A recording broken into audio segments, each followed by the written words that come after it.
ما شاء الله لا حول ولا قوة إلا بالله العلي العظيم. حسبنا الله ونعم الوكيل، نعم المولى ونعم النصير. أعوذ بالله من الشيطان اللعين الرجيم. بسم الله الرحمن الرحيم. رب اشرح لي صدري ويسر لي أمري واحلل عقدة من لساني يفقهوا قولي. الحمد لله رب العالمين، والعاقبة للمتقين، والجنة للمؤمنين، والنار للملحدين والمنافقين والكافرين والعاصين والظالمين. وصلى الله على سيدنا ومولانا وحبيب قلوبنا وطبيب نفوسنا وشفيع ذنوبنا مولانا ومولى الثقلين جد الحسن والحسين أبي القاسم المصطفى محمد. اللهم صل على محمد وآل محمد وعلى آله الأطيبين الأنجبين الأطهرين الأكرمين المعصومين المظلومين المنتخبين المنتجبين، لا سيما بقية الله الأعظم في الأراضين. روحي وأرواح العالمين لتراب مقدمه الفداء، واللعنة الدائمة الباقية على أعدائهم ملعونين من الآن إلى يوم الدين وبعد يوم الدين، آمين رب العالمين. أما بعد فقد قال الله تبارك وتعالى في القرآن الحكيم، وهو أصدق الصادقين وقوله الحق. بسم الله الرحمن الرحيم. ونريد أن نمن على الذين استضعفوا في الأرض ونجعلهم أئمة ونجعلهم الوارثين. صلوات بچی قبر محمد.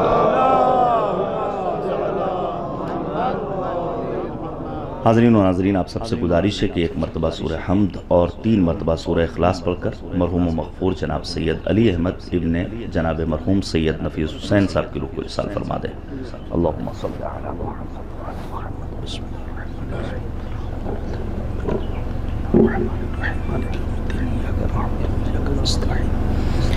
اهدنا الصراط المستقيم صراط الذين أنعمت عليهم غير المغضوب عليهم ولا الضالين.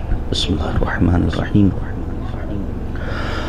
قل هو الله أحد الله الصمد لم يلد ولم يولد ولم يكن له كفوا أحد. بسم الله الرحمن الرحيم. قل هو الله أحد الله الصمد لم يلد ولم يولد ولم يكن له كفوا أحد. بسم الله الرحمن الرحيم. قل هو الله أحد الله الصمد لم يلد ولم يولد ولم يكن له كفوا أحد. صدق الله العلي العظيم. اللهم صل على محمد وعلى محمد وعجل فرجهم. عزیزان گرامی، ایک مرد مومن کے اصال ثواب کی مجلس اعزا ہے بعنوان مجلس چہلم. میں ابتدائے سخن میں ہی خداوند کریم کی بارگاہ میں دعا گو ہوں، پروردگار بحق قرآن و اہل بیت مرحوم علی احمد صاحب کی مغفرت فرما، ان کے درجات کو بلند سے بلند تر فرما. اے کریم پروردگار انہیں جوار رحمت میں جگہ کرامت فرما اور ہم سب کی عاقبت بخیر فرما. دعاؤں کی قبولیت کے لیے اور اپنی سلامتی کے لیے، عاقبت بخیری کے لیے مل جل کر صلوات بآواز بلند پر محمد و آل محمد. اللہم صل علی محمد و آل محمد وعجل فرجهم. چند گزارشات پیش کرنا چاہتا ہوں. ان مجلسوں کی اپنی عظمت ہے اور ان مجلسوں کی اپنی اہمیت ہے اور افادیت ہے. آج کی اس تیز رفتار معاشرتی زندگی میں جب انسان دوڑ رہا ہے، بھاگ رہا ہے اور کسی کے پاس وقت نہیں ہے، یہ بڑا اللہ نے کرم کیا ہے ہمارے اور آپ کے اوپر کہ ہم اپنی زندگی کے بیش قیمت اوقات میں سے کچھ لمحات وقف کرتے ہیں سرکار سید الشہداء ابو عبداللہ الحسین اور قرآنی تعلیمات اور اہل بیت کے تذکرے کے لیے. بڑا خوبصورت فقرہ ہے جہاں معصوم نے فرمایا، من جلس مجلسا یحیی فیہ امرنا لم یمت قلبہ یوم تموت القلوب. اگر کوئی شخص ہماری کسی ایسی بزم میں آ کر بیٹھے جہاں رزق علم تقسیم ہو رہا ہو، تو اس بزم علم میں بیٹھنے والوں کا دل اس دن مردہ نہیں ہوگا جب تمام انسانیت کے قلوب مردہ ہوں گے. گویا یہ مجالس اعضاء در حقیقت حیات القلوب کا ذریعہ ہے. بہت کچھ سیکھنے کا موقع ہمیں اور آپ کو انہی مجلسوں کے صدقے میں اللہ نے عطا کیا ہے. اور دین کا 80% علمی سرمایہ جو آج ہماری قوم کے افراد کے پاس موجود ہے وہ انہی مجالس اعضاء اور فرش غم کا تحفہ ہے. یہ مہینہ جو ترتیب کے اعتبار سے اسلامی کیلنڈر میں 8واں مہینہ ہے، جس کو کہا جاتا ہے شعبان المعظم، اور آنے والا مہینہ جسے کہا جاتا ہے ماہ مبارک رمضان. ماہ شعبان جس کے بہت سارے نام ہیں، شہر المغفرہ، یہ مہینہ گناہوں کے بخشوانے کا مہینہ ہے. اس مہینے کے ناموں میں ایک نام ہے شہر الجیران. یہاں ہوں گے ایسے افراد جن کو جیران کا ترجمہ معلوم ہوگا، پڑوسی. چونکہ ماہ مبارک رمضان سے متصل ہے لہذا اس کے ناموں میں ایک نام کیا ہے؟ شہر الجیران.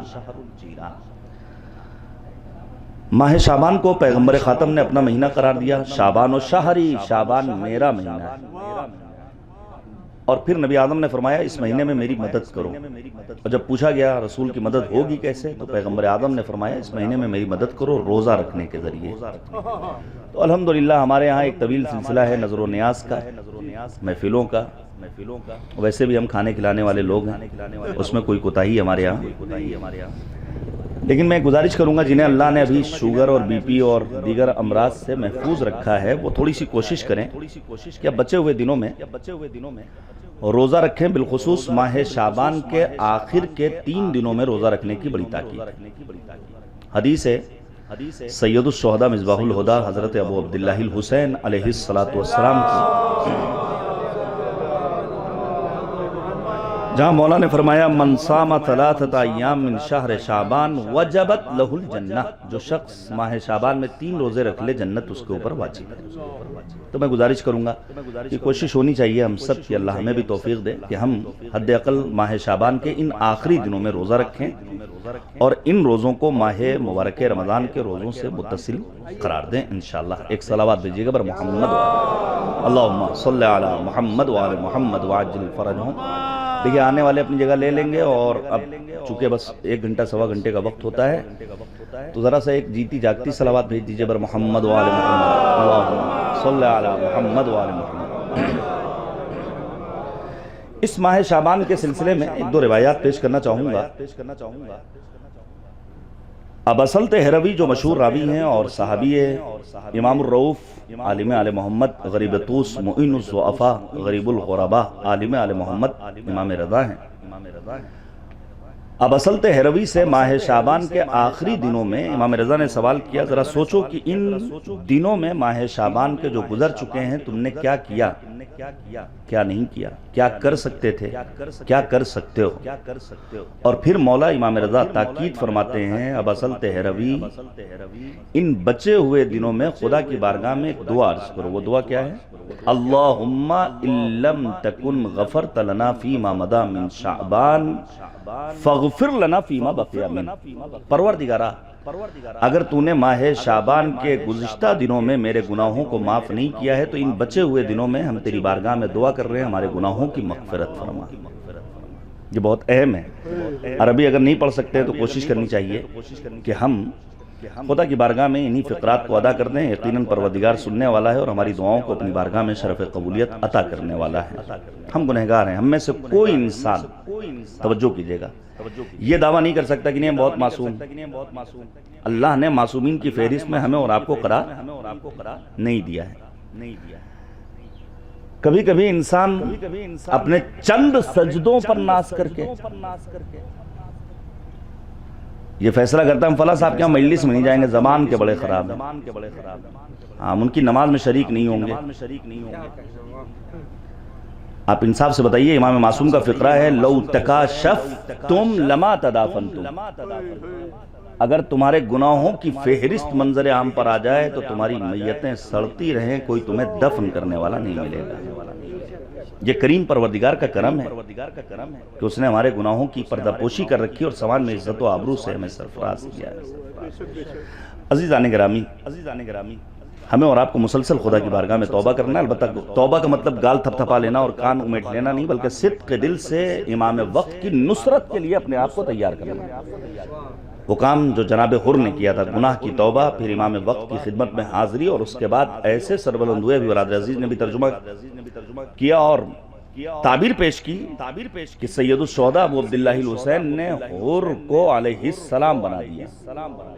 یہ گناہ کی توبہ ہے جس نے حر کا مقدر اتنا سوار کیا. آنے والا مہینہ جو ماہ مبارک رمضان ہے، ظاہر ہے یہ اللہ اگر توفیق دے گا اور ہماری حیات نے وفا کیا تو ہم ماہ رمضان کو درک کریں گے. یہ مہینہ عام مہینوں سے کہیں جدا ہے. ارادے کو قوی بنانے کا ذریعہ ہے ماہ مبارک رمضان. وہ انسان جو مسلسل سگنیچر اور گٹکا اور رجنی گندھا اور پان بیڑی سگریٹ، لیکن کیا کہنا، کمال کا اللہ نے ملکہ عطا کیا ایک روزے کے ذریعے کہ انسان اپنے ارادے کو قوی بنا سکتا ہے ماہ مبارک رمضان میں روزے جیسی عبادت کو انجام دے کر. یہ ماہ رمضان کون سا مہینہ ہے؟ صرف میں اشارہ کر رہا ہوں تاکہ کچھ ٹاپکس آپ کے ذہن میں پہنچ جائیں. پھر آپ اپنے علاقے کے امام جمعہ سے، مولوی صاحبان سے گزارش کیجئے، حضور ذرا سا اس موضوع پر بول دیجئے. ایک خطبہ ہے جس خطبے کو کہا جاتا ہے خطبہ شعبانیہ. نبی آدم نے ماہ شعبان کے آخری دنوں میں خطبہ ارشاد فرمایا. یہ خطبہ شعبانیہ ماہ مبارک رمضان کا منشور حیات، دستور العمل، کیا کرنا ہے کیا نہیں کرنا ہے. نبی آدم نے کیا فرمایا؟ ایھا الناس انہو قد اقبل الیکم شہر اللہ بالبرکۃ والرحمۃ والمغفرہ. اے لوگو، تم تک اللہ کا مہینہ آن پہنچا ہے، تم نہیں گئے ہو، اللہ کا مہینہ خود تم تک چل کر آیا ہے، برکت کے ساتھ، رحمت کے ساتھ، مغفرت کے ساتھ. پھر پیغمبر فرماتے ہیں انفاسکم فیہ تسبیح ونومکم فیہ عبادہ.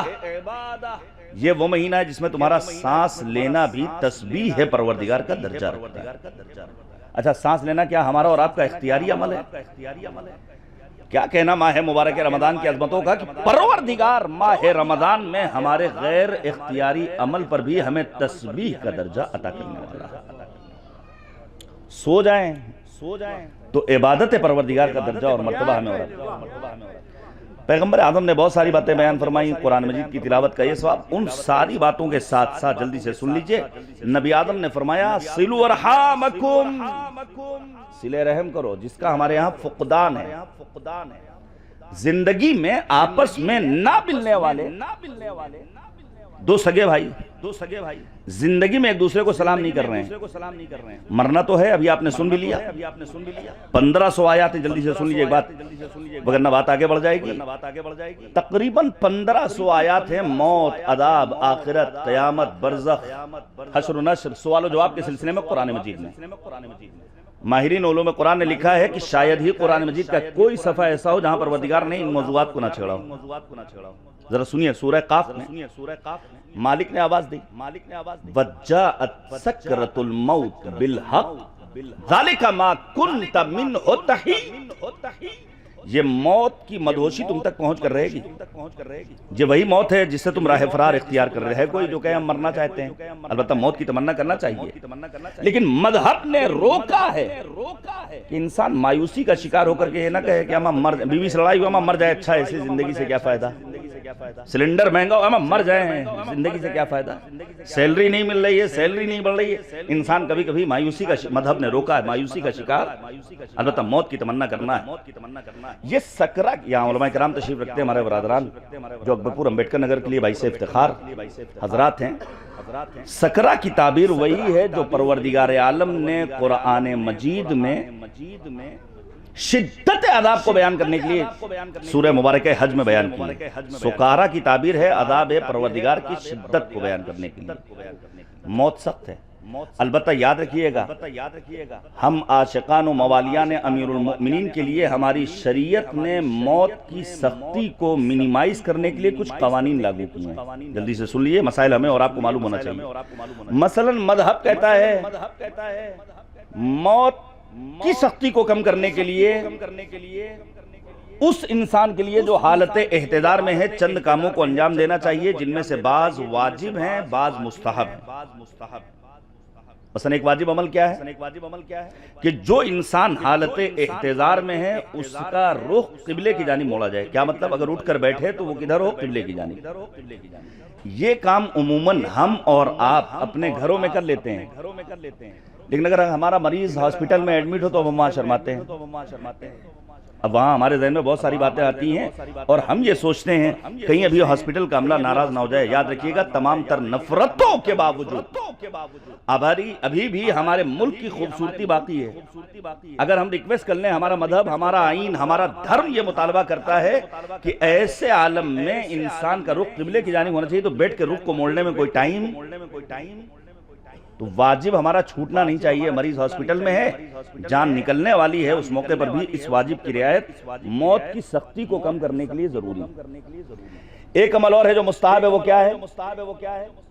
وہ ہے کلمات فرج کی تکرار. یاد ہونا چاہیے ہمیں اور آپ کو.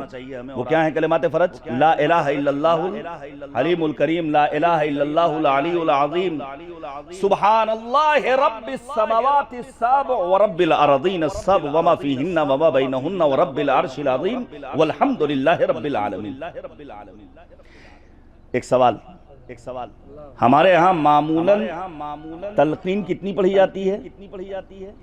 ہاں کتنی پڑھتا کون ہے؟ مولوی صاحب سے سخت کام بھی کرواتے ہیں آپ لوگ، اور پھر مولوی صاحب ہی برے ہیں. یہ ساری باتیں میں چاہوں گا اسی انداز سے آپ سنیے. ایک تلقین اور پڑھنا مستحب ہے. وہ کب؟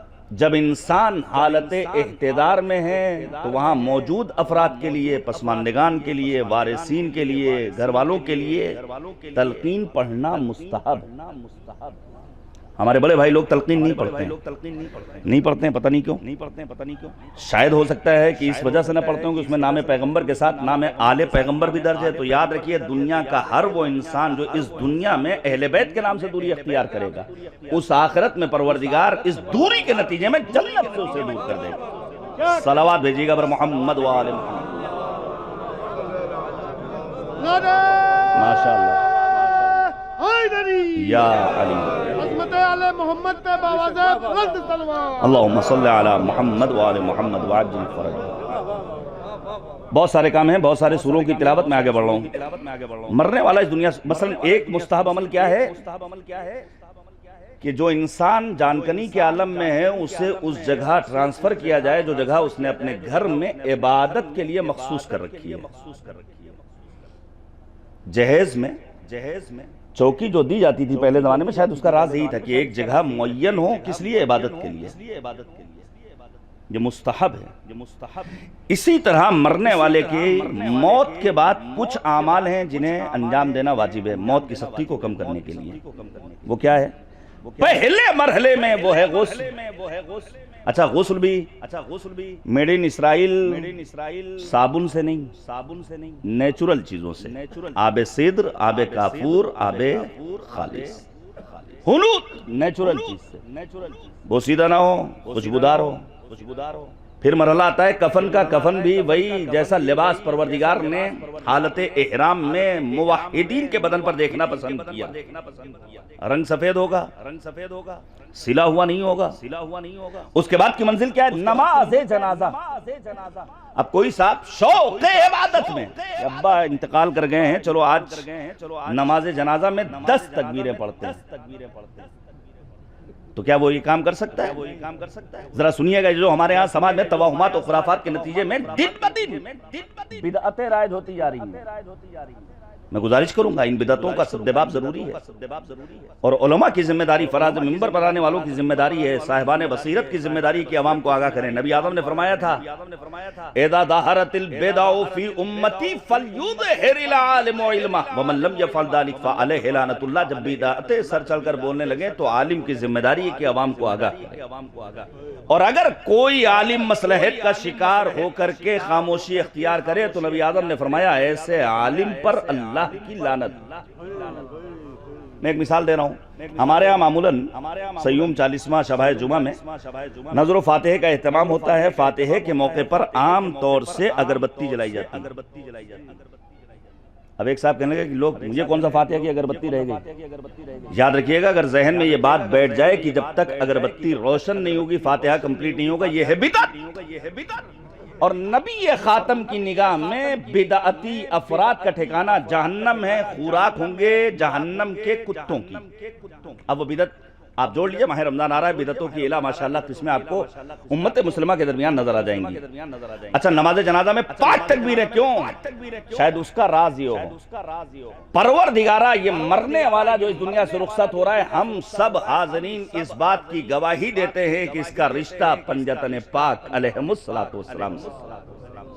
اس کے بعد کی منزل وہ ہے دفن کی منزل. ذرا سا سینہ چوڑا کرنے کا مقام ہے.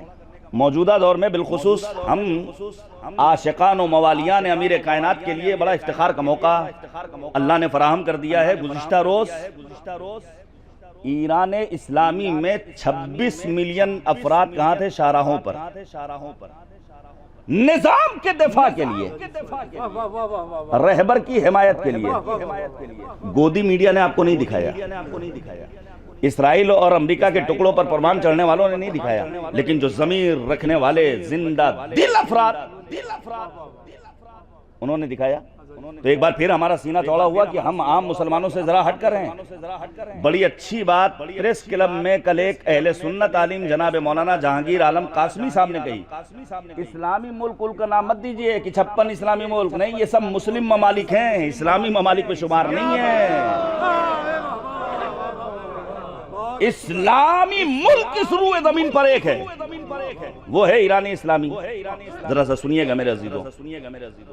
اسی طرح کبھی کبھی ہمارے ہاں بعض برادران جو نوجوانوں میں شمار ہوتے ہیں، جوانوں میں شمار ہوتے ہیں، وہ شرماتے ہیں اپنے آپ کو مسلمان بتاتے ہوئے. نہیں بھائی، ہم فخریہ ہیں، مسلمان ہیں، موحد ہیں، ہم رسول کی رسالت کا اقرار کرنے والے. جب آپ دنیا میں پائے جانے والے ادیان اور مذاہب، یہ تو زبانوں کا جنگل ہے ہندوستان، 3,500 زبانیں بولی جاتی ہیں ہندوستان میں اردو.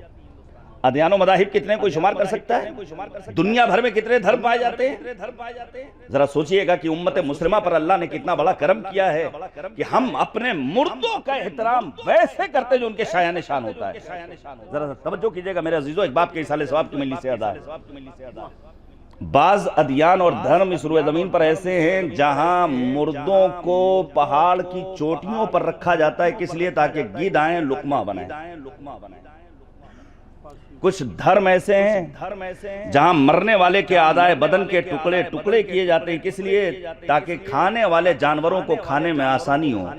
ایسے میں نبی آدم کو تحفہ اسلام روانہ کیا جائے، یا رسول اللہ آپ پر ہماری جانیں قربان کہ آپ نے ایسی شریعت پیش کی ہے کہ ہم اپنے مردے کو احترام کے ساتھ سپرد لحد کرتے ہیں، جو ہماری فضا کے لیے بھی بہتر ہے، ہماری تسکین قلب کے لیے بھی بہتر ہے. عظمت آل محمد پہ باوجہ بلند سلوات. اللہم صلی علی محمد وآل محمد وعجل فرج. اچھا وہ صلوات مثلا باواد بلند ہو جائے، صلوات بر محمد وآل اللہم صلی علی محمد وآل محمد. عزیزان گرامی، اب جلدی سے ایک بات میں آپ کے سامنے پیش کر دوں. موجودہ دور میں کچھ گناہ وہ ہیں جنہیں گناہ نہیں سمجھا جاتا. مثلا گالی بکنا. بعض الفاظ ایسے ہیں جو گالی ہیں لیکن وہ ہمارے ہاں گالی رہی نہیں. ایک جوان کے بارے میں شکایت ملی گھر والوں سے کہ مولوی صاحب جب دیکھیے تب گالی، جب دیکھیے تب گالی. بلایا گیا اس سے، بھائی کیوں ایسا کرتے ہو؟ تو اس کا جواب سنیے گا. یہ اس نوجوان کی بات کر رہا ہوں جس کے ہاں مسلسل مجلسوں کا سلسلہ، جہاں اشہد ان امیر المؤمنین کی گونج، جہاں فرش مسرت کا اہتمام، جہاں ملک کے مایہ علماء، خطباء، ذاکرین، واعظین، شعراء، برجستہ شخصیات کی رفت و آمد. کیوں گالی بکتے ہو؟ جواب دیتا ہے مولانا بات میں وزن پیدا کرنے کے لیے گالی بکنی پڑتی ہے. تصور، یہ گناہ نہیں ہے. انہی گناہوں میں ایک گناہ جو گناہ نہیں رہ گیا وہ ہے لقمہ حرام. کاش وقت ہوتا تو میں صرف اس موضوع پر گفتگو کرتا. لوگوں کو کھانے کی عادت ایسی ہو گئی جب تک چٹورا پن نہ کر لیا جائے. قرآن کہتا ہے فَلْيَنْظُرِ الْإِنسَانِ إِلَىٰ طَعَامِهِ، انسان کو اپنا کھانا دیکھنا چاہیے. کیا مطلب جا کر کے مینو چیک کرے؟ نہیں. تفسیر بیان کرے گی، جب لقمہ اٹھائے تو ایک مرتبہ غور کر لے، کوئی پڑوس میں یتیم سسکیاں تو نہیں لے رہا ہے، کوئی پریشان حال تو نہیں ہے، کوئی بھوکا تو نہیں ہے۔ لیکن تعویل قرآن نے عجیب منزل بیان کی۔ تعویل کہتی ہے جب انسان کسی کے سامنے زانو ادب طے کرے تو یہ دیکھے کہ اس کا استاد اور معلم کیسا ہے۔ فاسد العقیدہ ہے یا عقیدے کو درست کرنے کے لیے آپ کی بزم میں آیا ہے۔ عزیزان گرامی، پورے قرآن میں 3 مرتبہ پروردگار نے اکلون للسحت کی تعبیر استعمال کی۔ جب انسان حرام کھاتا ہے حرام تو دل مردہ ہو جاتا ہے۔ وقت کا امام بھی اگر آ کر گفتگو کرے میدان کربلا میں تو باتیں امام حسین کی لوگوں کو سمجھ میں نہیں آتی، پھر مولا فرماتے ہیں تمہیں مجھ حسین کی بات سمجھ میں نہیں آئے گی، قد ملئت بطونکم من الحرام، کیونکہ تمہارا پیٹ مال حرام سے بھر گیا ہے۔ انہی گناہوں میں ایک گناہ جو اب گناہ نہیں رہ گیا ہے وہ ہے والدین کی نافرمانی۔ سنیے گا، میں ضروری طور پر پیغام دینا چاہتا ہوں، معاملہ 2 طرفہ ہے لیکن ظاہر ہے والدین یہ کہہ دینا تو ہم سب کے لیے عام سی بات ہے، آپ نے ہمارے لیے کیا کیا ہے، چاہے مذاق میں کہیں۔ اب روایت سنیے گا، خدا ہماری ماؤں کو سلامت رکھے، اور جن کے بزرگوں کا انتقال ہو چکا پروردگار انہیں جوار رحمت میں جگہ دے۔ آنے والا نبی آدم کی بزم میں آتا ہے یا رسول اللہ میں کیا کروں کہ ماں کا حق ادا ہو جائے؟ پیغمبر نے فرمایا اگر اللہ تمہیں اتنی عمر دے جتنے دنیا میں پائے جانے والے صحراؤں کے ذرات کی تعداد ہے، اگر تمہیں اتنی عمر ملے جتنے برسنے والے پانی کے قطرات ہیں، تب بھی تم اپنی ماں کی زندگی کے اس ایک دن کا حق ادا نہیں کر سکتے ہو جو اس نے تمہیں اپنے بطن میں رکھ کر ادھر سے ادھر منتقل کیا۔ سوال، جناب یوسف سے سلسلہ نبوت کیوں چھین لیا گیا؟ ہے کوئی سلسلہ نبوت نسل یوسف میں نہیں ہے۔ جناب یعقوب ایک عرصے کے بعد آئے ہیں اپنے بیٹے کے دیدار کے لیے، شاہی سواری، شاہی لباس۔ یعقوب مروب ہو گئے، شاہی سواری اور شاہی لباس دے کر کے سواری سے پہلے اتر گئے۔ یوسف نے اترنے میں سواری سے تاخیر کی۔ سید الملائکہ ہے، یوسف مٹھی بند کرو، مٹھی بند کی گئی، مٹھی کھولو، نور نکل گیا۔ کہا چونکہ تم نے اپنے باپ کے اترنے سے پہلے اپنے آپ کو سواری سے نہیں اتارا، لہذا پروردگار عالم نے تمہاری نسل سے نبوت کے سلسلے کو چھین لیا۔ اب ذرا سوچیں ہمارے جوان جن کے قلم میں اللہ ذرا سی طاقت دے دیتا ہے، جن کی سگنیچر اہمیت رکھتی ہے، جن کی جیب میں تھوڑے سے پیسے آ جاتے ہیں، جو جاب والے ہو جاتے ہیں، جن کو 3 اسٹار مل جاتا ہے، جو امامے والے ہو جاتے ہیں۔ پیغمبر نے فرمایا ایک بیٹے پر اس کے باپ کا حق یہ ہے لا یسمیہ باسمہ، کہ اپنے باپ کو نام لے کر مت پکارے۔ وَلَا يَمْشِ بَيْنَ يَدَيْهِ، اپنے باپ کے آگے مت چلے، باپ آگے رہے گا، بیٹا پیچھے۔ کوئی ایسا کام نہ کرے جس کے ذریعے ماں باپ کی بدنامی کا سبب قرار پائے، اس کا وہ عمل۔ بڑے حقوق ہیں۔ اور میں ایک بات جلدی سے عرض کر دوں، یاد رکھیے گا اگر دنیا میں ترقی کرنا ہے تو ماں باپ کا احترام ضروری ہے، اور اس کا ایک طریقہ یہ ہے کہ ہم ماں باپ کی ضروریات زندگی کو ان کے مطالبے سے پہلے ان تک پہنچا دیں۔ اماں کہیں کہ تمباکو ختم ہو گئی، دوا ختم ہو گئی، لحاف بنوا دو، نہیں، ان کے کہنے سے پہلے۔ اور پھر مذہب کہتا ہے جب ماں باپ کے حضور کچھ پیش کرو تو طریقہ بھی تمہارا بڑا مستحسن ہونا چاہیے۔ ہاتھ تمہارا نیچے رہے گا، لینے والے کا ہاتھ اوپر رہے گا، تاکہ تمہارے اندر احساس غرور نہ پیدا ہونے پائے۔ اچھا، کبھی کبھی ہم سوچتے ہیں باپ مر گئے ہمارا ان کا رابطہ ختم، نہیں۔ میں گزارش کروں گا صرف 40ویں کی حد تک، صرف چھمائی کی حد تک، صرف کھانے کی حد تک ہمیں اور آپ کو محدود نہیں رہنا ہے۔ جب تک ہم زندہ رہیں گے ماں باپ سے ہمارا رشتہ مذہب نے بڑا محکم رکھا ہے۔ مذہب کہتا ہے وہ چند جگہیں جہاں پروردگار نے دعاؤں کی قبولیت کی ضمانت لی ہے، مثلا اجابت الدعاء تحت قبۃ زیر قبہ امام حسین، اگر انسان اپنے دست سوال کو دراز کر دے تو پروردگار دعاؤں کو قبول کرنے والا ہے۔ انہی جگہوں میں ایک جگہ کون سی ہے؟ اگر دعا قبول نہ ہو رہی ہو، پہنچ جاؤ ماں باپ کی قبر پر، اور پھر کو پروردگارہ اس قبر میں آرام کرنے والے والدین کے طفیل میں میری دعا کو قبول کر لے۔ یہ اللہ نے مرنے کے بعد بھی ماں باپ سے رشتہ برقرار رکھنے کا ایک ذریعہ قرار دیا ہے۔ اب جلدی سے ایک روایت سن لیجیے، بات کو آگے بڑھا دوں۔ روایت کہتی ہے آنے والا بارگاہ پیغمبر میں آتا ہے اور آنے کے بعد کہتا ہے یا رسول اللہ میں دہلیز کعبہ کو چومنا چاہتا ہوں، میں حور العین کی پیشانی کا بوسہ لینا چاہتا ہوں۔ رسول نے کہا کوئی مسئلہ نہیں، چلے جاؤ باپ کی پیشانی چوم لو، ماں کے قدموں سے لپٹ جاؤ، وہی ثواب ملے گا جو دہلیز کعبہ یا دہلیز جنت کو چومنے کا ثواب ہے۔ یا رسول اللہ اماں ابا زندہ نہیں ہیں، کوئی مسئلہ نہیں ہے، چلے جاؤ قبرستان ان کی قبر پر۔ یا رسول اللہ ماں باپ کی نشان قبر کا اندازہ نہیں ہے۔ کیا خوبصورت فقرہ ہے، نبی اعظم نے فرمایا انگلی سے نشان بناؤ اور پھر نشان قبر بنانے کے بعد وہ نشان قبر جو باپ کے لیے بنائے اس کا سرانہ چومو، جو ماں کے لیے نشان قبر بنائے اس کا پائتی چومو، وہی ثواب ملے گا جو دہلیز کعبہ کو چومنے کا ثواب ہے، جو دہلیز جنت کو چومنے کا ثواب ہے۔ صلوات بھیجیے گا بر محمد وآلہ۔ تو خطبہ شعبانیہ میں گزارش کروں گا ایک مرتبہ ضرور آپ پڑھیے گا، ہر زبان میں آپ کو مل جائے گا، بآسانی آپ سرچ کر لیجئے۔ نبی اعظم نے فرمایا اس ماہ رمضان میں وقروا کبارکم وارحموا صغارکم، اپنے بڑوں کی توقیر کرو اور اپنے چھوٹوں پر رحم کرو۔ پیغمبر اعظم نے خاص طور سے یتیم نوازی کی تعلیم دی ہے، خطبہ شعبانیہ میں مسجدوں کو آباد کرنے کا حکم دیا ہے، قرآن خوانی کا حکم دیا ہے۔ عزیزان گرامی، یہ ماہ مبارک رمضان کون سا مہینہ ہے جس کے لیے کیا خوبصورت اشعار کہے ڈاکٹر پیام اعظمی نے کہ بہار گلشن عشق و وفا کا موسم ہے، بہار گلشن عشق و وفا کا موسم ہے، نمود قوت صبر و رضا کا موسم ہے، فروغ جذبہ صدق و صفا کا موسم ہے، عبادتوں کا زمانہ دعا کا موسم ہے وقت بگڑی ہوئی قسمتیں بنانے کا زمانہ آ گیا گناہوں کے بخشوانے، گناہ کی مغفرت طلبی کے لیے بالخصوص اللہ ہمیں بھی توفیق دے۔ اس ماہ مبارک رمضان میں ہم اور آپ اپنے آپ کو پابند بنا سکتے ہیں نماز شب کا۔ بہت آسان ہے، سحری کے لیے اٹھنا ہی ہے، ٹائم ٹیبل چینج ہو جاتا ہے۔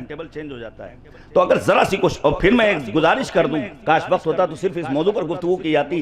یہ جو امام عسکری نے فرمایا ایک مومن کی علامت ہے 51 رکعت نماز، تو ہم 17 تو پڑھ نہیں پاتے، مثلا آج ہی کی مجلس، اب بہرحال نہیں معلوم شاید کوئی مجبوری رہی ہو، وگرنہ میں بار بار تاکید کرتا ہوں کہ کم سے کم کوشش ہونی چاہیے کہ نظام ایسا بنایا جائے کہ کسی کو کچھ کہنے کا موقع نہ ملے۔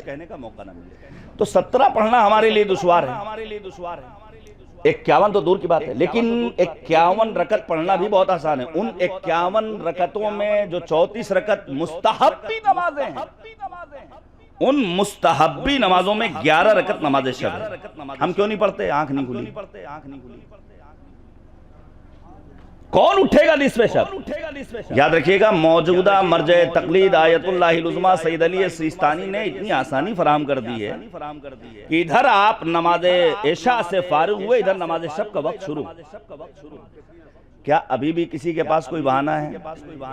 صرف اور صرف ایک ارادے کی ضرورت ہے۔ اگر انسان ارادے کے ساتھ اپنے آپ کو مصلی عبادت تک پہنچا دے تو نماز کا پابند بن جائے گا، جو اس کے چہرے نور کے چہرے میں اضافے کا سبب قرار پائے گا۔ عزیزان گرامی، یہ ماہ رمضان عام مہینوں سے ہمارا جدا ہونا چاہیے۔ آ گیا میں اب اس آیہ کریمہ کی طرف جو میں نے آپ کے سامنے پیش کی، اور یہ آیہ کریمہ بھی بہت اہم آیات میں سے ایک آیہ کریمہ ہے، سورہ مبارکہ قصص کی آیت نمبر 5۔ ابھی آپ نے سنا مَمَّاتَ وَلَمْ يَعْرِفْ إِمَامَ زَمَانِهِ فَقَدْ مَاتَ مِيتَةً، جاہلیہ جو مر جائے اسے اپنے وقت کے امام کی معرفت نہ ہو، اس کی موت، ہاں بعض افراد ترجمہ کر دیتے ہیں جہالت کی موت، جہالت علم کے مقابل میں، جاہلیت اسلام کے مقابل میں۔ شاید یہی وجہ ہے تفسیر کبیر کے لکھنے والے علامہ فخر رازی نے لکھا ہے کہ اگر کوئی انسان اپنے وقت کے امام کو پہچانے بغیر مر جائے تو یہودی مرے گا یا نصرانی مرے گا؟ مسلمان بہرحال نہیں مرے گا۔ اب ہمیں اور آپ کو فیصلہ کرنا ہے کہ ہمیں کس عالم میں خدا کی بارگاہ میں جانا ہے۔ ہماری تو دعا یہ ہے اللہم انی اسألک ان تختم لی بالسعادہ، خدایا ہماری عاقبت بخیر ہو، ہم دنیا میں جب تک زندہ رہیں قرآن و اہل بیت سے ہماری وابستگی ہو۔ لیکن یاد رکھیے گا میرے عزیزو، نیمہ شعبان کے موقع پر مختلف بینرز تلے مختلف عناوین کے ساتھ محافل کا انتظام کر لینا اور سرکار حجت کی معرفت و شناخت حاصل کر لینا اور میں چند ایک سوال کر رہا ہوں، آپ اپنے اعتبار سے بزرگوں سے معذرت کے ساتھ، صاحبان علم سے میرا خطاب اس وقت نہیں ہے، عام نوجوانوں اور جوانوں سے خطاب ہے۔ ذرا سا سوچا جائے، میں جتنے سوالات پیش کر رہا ہوں اتنے سوالات میں کتنے سوالوں کا جواب ہمیں آتا ہے؟ امام کی ولادت کب ہوئی، کس سن میں ہوئی، ماں کون ہے، سلسلہ نسب ان کا کہاں تک پہنچتا ہے، حکیمہ خاتون کون تھی، ولادت کے ہنگام کے حالات کیا ہیں، امام ولادت کے بعد کتنے عرصے تک لوگوں کی نگاہوں کے سامنے نہیں آئے۔ سنیے گا، امام عسکری کی شہادت کب ہوئی ہے، غیبت صغرا کب تک جاری رہی ہے، غیبت کبریٰ کا آغاز کب ہوا ہے، اس غیبت کبریٰ میں امام اپنی ذمہ داریوں کو کیوں کر ادا کر رہے ہیں، ظہور کی حتمی علامتیں کیا ہیں، اور پھر امام جب ظہور ہوں گے تو آپ کے اعوان و انصار میں خواتین کا کوئی رول ہے یا نہیں؟ امام آنے کے بعد پہلا کام کیا کریں گے؟ مولوی صاحب کا امامہ اور گردن اڑائیں گے؟ نہیں، یہ جو ہم نے اور آپ نے اپنے گھروں کے باہر چھجے اور زینے نکال لیے ہیں، پہلا کام ہوگا امام کا انکروچمنٹ ختم کرنا۔ سنیے گا آپ، امام کی حکومت کا منشور کیا ہوگا؟ کوئی کام معجزے اور چمتکار کے ذریعے؟ اب جلدی سے میں جتنا پیش کر سکوں گا اس محدود وقت میں، تاکہ ایک خاکہ آپ کے ذہن میں ہمیشہ کے لیے بیٹھ جائے۔ سرکار حجت کی ولادت ہوئی 15 شعبان المعظم سن 255،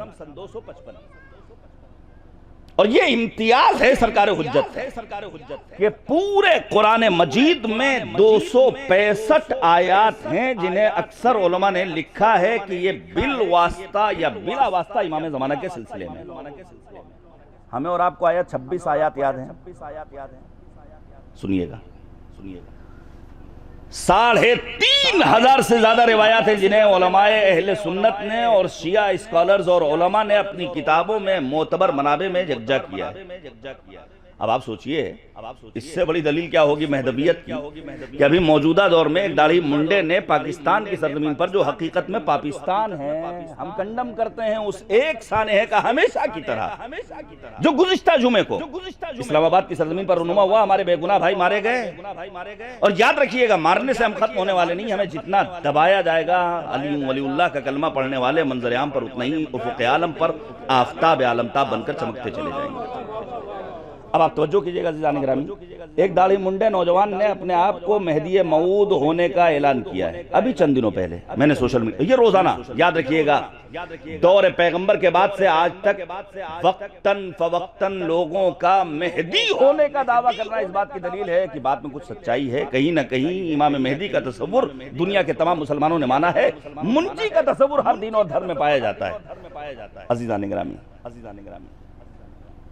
حد یہ ہے کہ وہابیت کا فکری رہنما ابن تیمیہ بھی لکھتا ہے ان الاحادیث التي وردت بها على خروج المہدی صحیح رواها ابو داؤد وغیرہ۔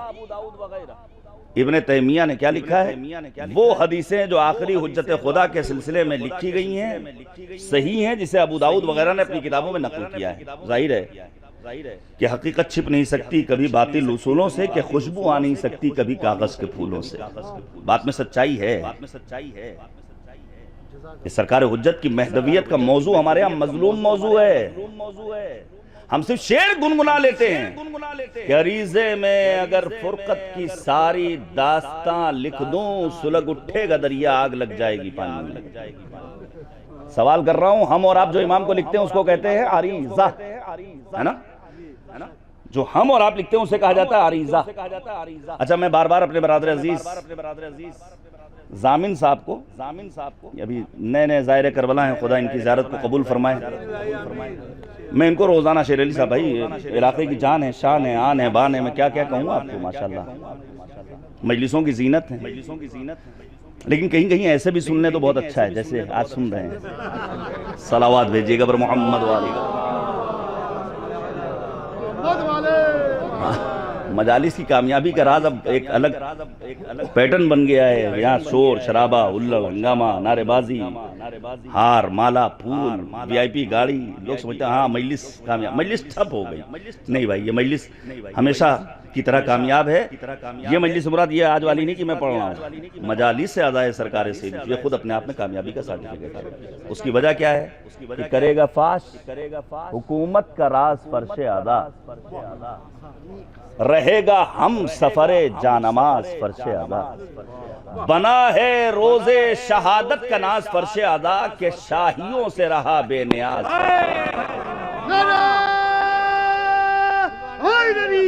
یا علی حضرت فاطمہ زہرا سلام اللہ علیہ پہ بآوازِ بلند سلوات۔ اللہم صلی علی محمد وآل محمد۔ کرے گا فاش حکومت کا راز فرش ادا، بنا ہے روز شہادت کا ناز فرش ادا، رہے گا ہم سفر جانماز فرش ادا، کہ شاہیوں سے رہا بے نیاز۔ مقام صبت پیمبر بتا دیا اس نے، بڑے بڑوں کو زمین پر بٹھا دیا اس نے۔ عزیزان گرامی، اب آپ توجہ کیجئے گا، سرکار حجت کے سلسلے میں بعض سرپھرے ایسے ہیں جو چند باتوں کو قبول نہیں کرتے، مثلا کہتے ہیں کہ اتنی طولانی عمر کیسے ممکن ہے؟ تو خضر و الیاس و عیسیٰ آج تک زندہ ہیں، تمہیں سمجھ میں آتا ہے؟ لیکن مسئلہ جب فرزند بطول و فاطمہ کا آتا ہے تو تمہارے بزرگوں کی والہانہ الفت و محبت تمہارے فکر و شعور کو مفلوج کر دیتی ہے، سوچنے، سننے، سمجھنے، دیکھنے کی صلاحیت باقی نہیں رہتی۔ تمہارے جیسے لوگوں کے لیے قرآن نے کہا اولئک الذین ختم اللہ علی قلوبہم، ہم نے ان کے دلوں پر مہرے لگا دی ہیں، آنکھیں ہیں دیکھتے نہیں، کان ہیں سنتے نہیں، یہ جانور نہیں، جانوروں سے زیادہ بدتر ہے۔ مقطع میں آ پڑی ہے جو آل نبی کی بات، پھر کس طرح سے مان لے طول حیات کو۔ سرکار حجت کے سلسلے میں بہت ساری باتیں ہمیں اور آپ کو معلوم ہونا چاہیے، جلدی سے ایک دو روایات سن لیجئے۔ روایت کہتی ہے نبی آدم اصحاب کے درمیان بیٹھے ہوئے ہیں، سوال کرتے ہیں این اخوانی، کہاں ہیں میرے بھائی؟ نبی آدم نے اصحاب کے درمیان سوال کیا این اخوانی، کہاں ہیں میرے بھائی؟ سب نے اپنے ہاتھوں کو اٹھا لیا، یا رسول اللہ میں آپ کا بھائی، ہم آپ کے بھائی، ہم آپ کے بھائی۔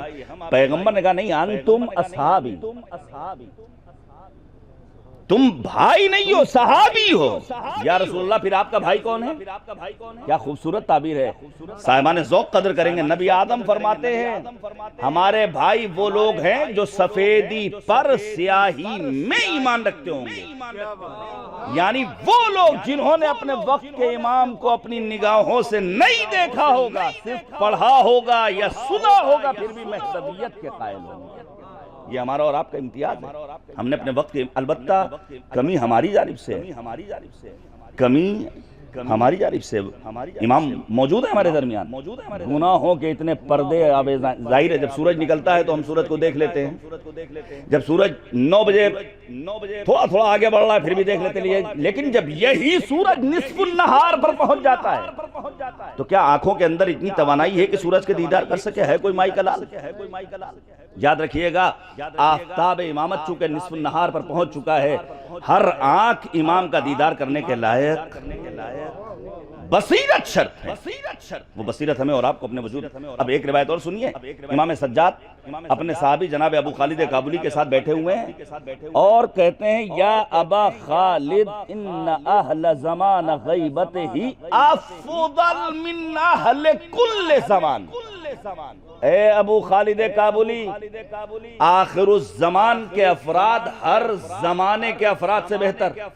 ہر زمانے میں دور پیغمبر بھی ہے، دور امیر کائنات بھی ہے، کربلا بھی ہے، بعد کربلا ائمہ اطہار کے اصحاب سلمان، ابو ذر، بغداد، قنبر، عثمان ابن مظعون، علی ابن یقطین، ہر ایک سے بہتر ہم اور آپ۔ لیکن کب؟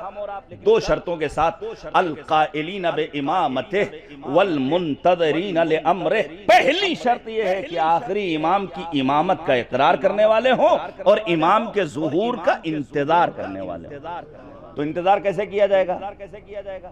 ابھی یہاں کوئی آرٹسٹ بیٹھا ہو اور میں اس سے کہوں بھیا ایک آرٹ بناؤ ایک ایسے انتظار کرنے والے کی جو اپنی بیٹی کی شادی کا انتظام کر چکا ہے، بارات لیٹ ہو چکی ہے اور باراتیوں کا انتظار کر رہا ہے، یہ میں گزارش کروں گا ذرا سا بارات مجلس سب کچھ ٹائم سے کیا کیجئے۔ پھر اب آپ لیٹ پہنچیے گا، ٹھنڈک کا موسم ہے، کھانا ٹھنڈ نہیں، انہوں نے ہمارے باراتیوں کا خیال نہیں کیا۔ میں گزارش کروں گا وقت کی پابندی ہمارے ہاں یہ شناخت ہونی چاہیے ہم عاشقان امیر المومنین کی، یہ شناخت انتظار کیا۔ اب اس نے جو تصویر بنائی، ایک انسان جو اپنی انگلی کو اپنے رخسار پر رکھے ہوئے مایوسی کے ساتھ بیٹھا ہوا ہے، کیا ہمیں اور آپ کو امام کا ایسے انتظار کرنا ہے؟ یاد رکھیے گا انتظار یعنی حرکت، انتظار یعنی بھاگنا اور دوڑنا، انتظار یعنی خلاصہ تقوی، انتظار یعنی پاسداری فکر و عقیدہ، انتظار یعنی واجبات کو انجام دینا، محرمات سے اپنے آپ کو محفوظ رکھنا، یہ ہے انتظار، تب امام کا ظہور ہوگا۔ وگرنہ پیغمبر خاتم کی ایک حدیث جسے برادران اہل سنت نے بھی صحیح السند مانا ہے، متواتر حدیث، ہمارے یہاں تو وہی ہے، حدیث ثقلین، سنیے گا کیا فرمایا، انی تارکم فیکم الثقلین، کتاب اللہ ہے کوئی جو کہہ دے کہ نبی آدم نے کہیں فرمایا ہو کتاب اللہ و اصحابی؟ بعض علماء ہیں اہل سنت کے جنہوں نے سنتی کی تعبیر استعمال کی، لیکن کوئی ایک ایسا نہیں ہے جس نے کتاب اللہ کے ساتھ اصحابی کا ترجمہ کی تعبیر نقل کی ہو۔ کیوں؟ اس کی وجہ یہ ہے کہ نبی اعظم کی دوربین نگاہیں دیکھ رہی تھیں میرے بعد صحابیت کا سلسلہ صرف 100 برس، بہت بڑھا رہی ہے تو 110 برس۔ یہ ایک حدیث ثقلین مجھ ناچیز طالب علم کی نگاہ میں امام زمانہ کے وجود پر سب سے بڑی دلیل، امام زمانہ کے سلامتی کے لیے باوجہ بلند صلوات اللہم صلی علی محمد و آل محمد، سب سے بڑی دلیل ہے سرکار حجت کے وجود کے لیے۔ پیغمبر فرمانا چاہتے تھے کہ دور کوئی بھی دور ہو حجت خدا سے خالی نہیں ہوگا، اسی لیے نبی آدم نے فرمایا لولا الحجہ لساقت الارض بأہلہا کما یموج البحر بأہلہ، اگر زمین ایک لمحے کے لیے حجت خدا سے خالی ہو جائے تو یہ زمین اہل زمین کو ایسے ہی نگل لے گی جس طرح سمندر میں آنے والا طوفان اپنے اندر سفر کرنے والوں کو لقمہ بنائے گا۔ یہ آسمان کا شامیانہ بغیر ستون کے اگر ٹکا ہوا ہے، یہ زمین کا فرش اگر بچھا ہوا ہے، یہ سورج اور چاند اور ستارے اور کہکشائیں جو چمک اور دمک رہے ہیں، یہ سمندر کی لہریں، یہ ہمارا اور آپ کا وجود، یہ سرسبزی و شادابی، یہ کھانے پینے کا، یہ دنیا کی رہنائیاں اور رنگینیاں، یہ صدقہ ہیں وجود بابرکت سرکار حضرت صاحب زمان ولی نعمت محور کائنات یوسف زہرا بقیت اللہ آدم حضرت صاحب الزمان اجل اللہ تعالی فرجہ۔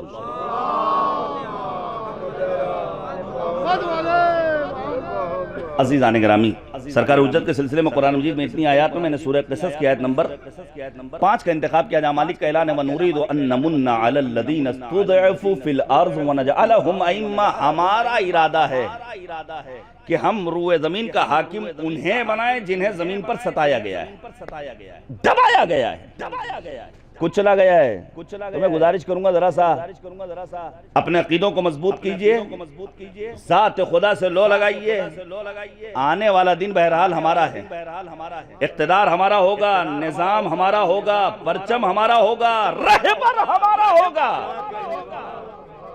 جہاں بھی ظلم ہوگا وہاں سے ظلم کا خاتمہ ہوگا۔ حد یہ ہے کہ اگر ظلم پہلو رسالت میں آرام کر رہا ہوگا تو وہاں سے بھی ظلم کا خاتمہ ہوگا، ہر جگہ سے ظلم کا خاتمہ ہوگا۔ اب میں جلدی سے آگے بڑھ رہا ہوں، صرف ایک آخری بات، سوال یہ پیدا ہوتا ہے امام جب آئیں گے تو امام کی حکومت کا طریقہ کار کیا ہوگا؟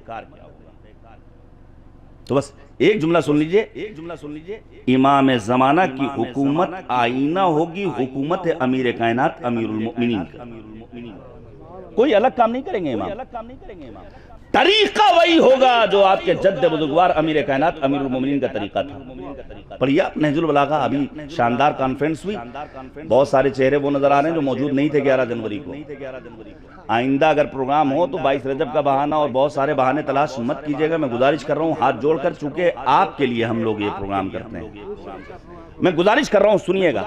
نہج البلاغہ میں امیر المومنین کا ایک مکتوب ہے جسے کہا جاتا ہے عہد نامہ مالک اشتر۔ اگر اللہ نے توفیق دی تو آئندہ کانفرنس سے پہلے میں کتاب منظر عام پر لے آؤں گا، جو منشور حکومت ہے امیر کائنات کی جانب سے۔ مالک اشتر کے نام خط لکھا ہے، یہ اتنا عظیم منشور ہے کہ جب یونائیٹڈ نیشن کے جنرل سیکریٹری تھے جناب کوفی عنان، غیر مسلم ہیں، انہوں نے دنیا کے حکمرانوں کو خطاب کر کے کہا تھا کہ اسے اپنی اپنی زبان میں ترجمہ کرائیے، اپنے آفس میں اپنی نگاہوں کے سامنے لگائیے، پھر دیکھیے کہ علی کا طرز حکومت کیا تھا اور علی سے طرز حکومت سیکھیے۔ سنیے گا، حالات آپ کے پیش نظر ہیں، ملک کے بیرون ملک کے عالمی منظرنامہ آپ کی نگاہوں کے سامنے ہے۔ چپتلش کا دور ہے، ان کی ٹوپی ان کا سر، جس کی حکومت اس پارٹی کے کارکنان کے لیے ساری سہولتیں، ساری فیسلٹیز، اور جو اپوزیشن پارٹی میں ہے، جس نے آپ کو ووٹ نہیں دیا ہے، ساری مصیبتیں اس کے لیے۔ ایسے میں امیر المومنین کا وہ فقرہ مولا فرماتے ہیں میری حکومت میں کوئی ایک ایسا نہیں ہے جس کے پاس کھانے کے لیے گیہوں نہ ہو، پینے کے لیے میٹھا پانی نہ ہو، سر چھپانے کے لیے چھت نہ ہو۔ تو کیا میٹھا پانی مولا نے صرف اپنے شیعوں کے لیے کوفے میں فراہم کیا؟ خوارج جو انگلی اٹھا کر امیر المومنین سے باتیں کرنے والے تھے، ان کے لیے بھی امیر المومنین نے ویسے ہی میٹھا پانی کا انتظام کیا جیسے اپنے چاہنے والوں کے لیے۔ یہ تفصیلی موضوع میں آگے بڑھ رہا ہوں، ایک خط کا میں تذکرہ کرنا چاہتا ہوں۔ یہ خط امیر المومنین کا نہج البلاغہ میں موجود ہے، خط نمبر ہے 45۔ گزارش کروں گا ذرا سجا کر کے سرچ کر لیجئے گا، بہت زیادہ ٹائم نہیں لگنے والا ہے۔ مولا نے خط لکھا ہے اپنے بصرے کے گورنر عثمان ابن حنیف انصاری کے نام۔ سنیے گا، جو طرز حکومت امیر المومنین کا، وہی طریقہ حکومت ہوگا ہمارے اور آپ کے آخری امام کا، کوئی اس میں تبدیلی ہونے والی۔ مولا امیر المومنین کو خبر ملی کہ بصرے کے گورنر عثمان ابن حنیف انصاری کی ایک مالدار نے دعوت کی ہے، مرغن غذا کا انتظام کیا گیا، اور اس دعوت کی جو سب سے بڑی کمی ہے وہ یہ ہے کہ اس میں غریبوں کو نظر انداز کیا گیا ہے۔ ذرا سنیے گا، یہ پیغام پہنچ جانا چاہیے آپ کو، بہت سارے مولوی صاحبان بھی مل جائیں گے، شعراء مل جائیں گے، چھوٹے موٹے گاؤں میں نہیں جاتے، جہاں ہلکا لفافہ ہو۔ میں اس امبیڈکر نگر کا ہونے کے ناطے اپنا فرض سمجھتا ہوں کہ آپ کو متوجہ کروں، جب تک فلاں ٹکٹ نہیں ملے گا ہم نہیں جائیں گے۔ امیر المومنین کی ولایت کا کلمہ پڑھانے کے لیے تم ہماری بز میں آ رہے ہو، پھر اس کے بعد ہم سے مطالبہ کر رہے ہو، شرم نہیں آتی ہے؟ چلو بھر پانی میں ڈوب مر جانے کا تمہارے لیے موقع اور مقام ہے، اور مر جاؤ تو تمہارے حق میں بہتر ہے تاکہ تمہاری عاقبت بچی رہے۔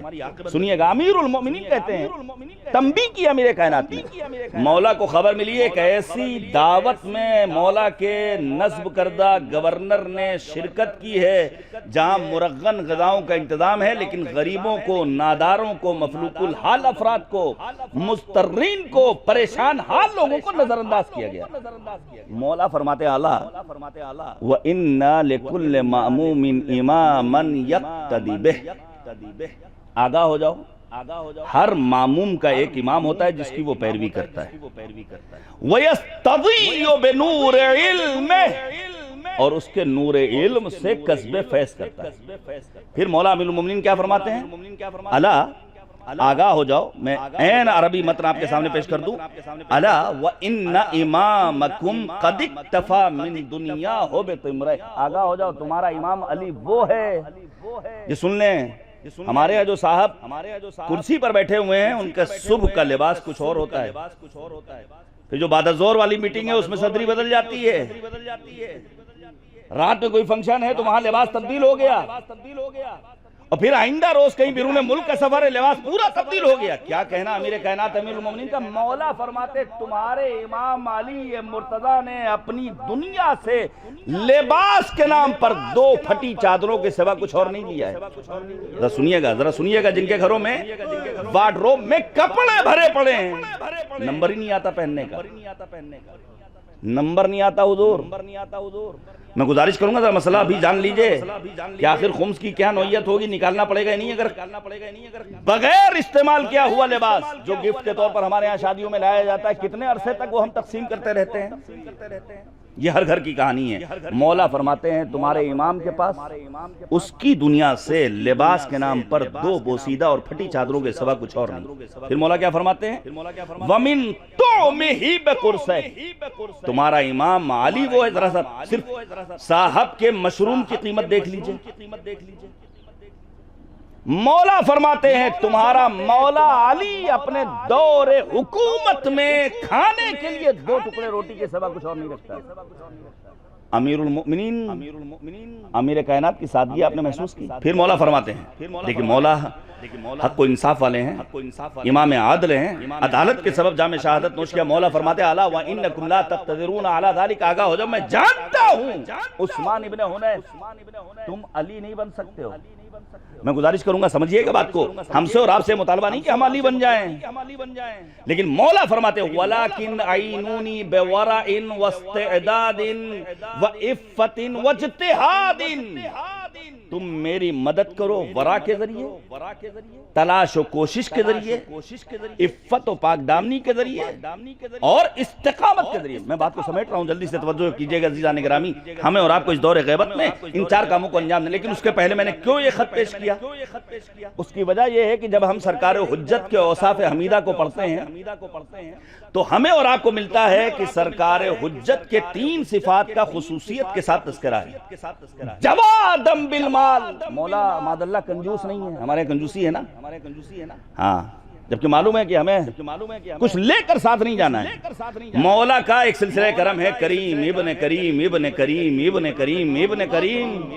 حد یہ ہے کہ معاویہ کے دربار میں جب کسی نے علی کی شان میں کوئی کوتاہی کی, اور کیا فضیلت ہے کہ معاویہ جیسا امیر کائنات کا دشمن بھی امیر المؤمنین کے فضائل پڑھ رہا ہے. سنیے گا, یہ علماء اہل سنت نے لکھا ہے. معاویہ کہتا ہے سنو, اگر علی مرتضیٰ کے پاس 2 گھر ہوں جس میں ایک گھر میں بھوسا بھرا ہو, ایک گھر میں سونا چاندی اور زر و جواہرات بھرے ہوں, تو علی راہ خدا میں سونا چاندی پہلے قربان کریں گے, دوسرے گھر کا رخ بعد میں کریں گے. یہ ایک سلسلہ کرم ہے, جوادم بالمال, راہ خدا میں خرچ کرنے کا جذبہ. دوسری صفت کیا ہے, رحیمم بالمساکین, امیر المؤمنین کی طرح دوسری کوالٹی اور دوسری صفت جو سرکار حجت کی وہ کیا ہے, مساکین کے لیے نرم گوشہ پایا جاتا ہے. ہم کبھی کوئی فنکشن کریں, کوئی پروگرام کریں, گھر میں کوئی تقریب کریں تو ہمیں جہاں اپنے اعزاء اقربا کو بلانا, وہیں سماج کے دبے کچلے افراد کو بھی پوچھنا چاہیے. ایک مرتبہ کسی نے امام معصوم سے پوچھا, مولا آپ جب دیکھیے تو سلمان سلمان سلمان, بار بار سلمان فارسی کا تذکرہ.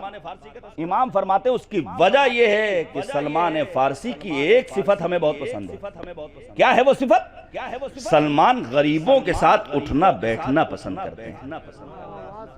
یہ بہت اہم ہے. پھر مولا کی جو تیسری صفت ہے جہاں تک لانا چاہتے وہ کیا ہے, شدیدم بالعمال.